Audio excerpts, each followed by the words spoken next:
Kung hindi niya magpasakop sa choir, at least siguro magsimba, no? But much more, mag-join sila nga activity or ministry, no? Kaya man pati ko kada mobilidad dyan sa inyo din, no? Hindi lang ayaw mag-kanta, kundi damo man nila train si Bong ang mga no? Mga naga-piano o naga-gitara o whatever, no? So, salamat man kay Bong ka gina-pambit man niya talento sa inyo, no? Tudloan ka mo nga magtukar, at least, basi pa malang, no? Hindi man na nato naging masigahogin nga sa ulihi, natural, si Bong, we are not here forever sa simbahan, no? Kinanglan may nagasunod, may nagapadayon sa buluhan ko natin sa simbahan.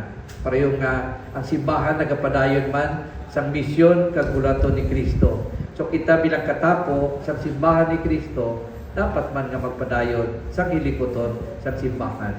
In whatever siguro capacity or ministry nga ara kita sa gihapon, at least that is our offering and service to God, no? So sa inyo, di sa choir o sa youth, so iban siguro collector, no? Naga-altar boys, so tanan muna lain, no? Ang aton papel sa simbahan, kasubong siling ni San Pablo Blanc, do pareho kita isa kalawas. Ang lawas, madamo na parte ubahin. Pero ang kada parte may papel niya, may bahin niya. Ang tag sa kabahin naga-contribute sa kabilugan kagaisahan sa lawas, no? Okay. So muna sa, no? Tanan nga parte kay man ang tiil hindi man niya ulo, no? Ang kamot hindi man tiyan, hindi tanan. So kada parte sa lawas may bahin kita nga ginahimo kag ginabuhat.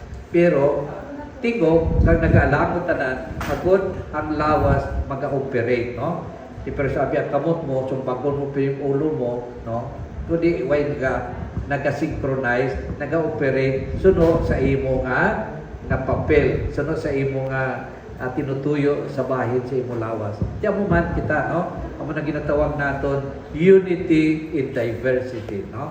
Amo nang isa ka siguro masaling naton prinsipyo sa aton simbahan, walay sapayan nga madamo ka nagakalain-lain kita, tinagaisa kita sa aton bilikoton, hindi lang sa pagtuo, no? Siling ni San Pedro, isa ka pagtuo, isa ka pagbunyag, kag isa ka Ginoo ang aton ginalagaran.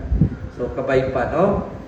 Ini padayon sa inyong pagserbisyo diri sa aton parokya. So thank you very much. Congratulations sa inyong anibersaryo, no? Kabay pa ka, may first, may second, may third pa na kita, no? Sige, hoping for the third,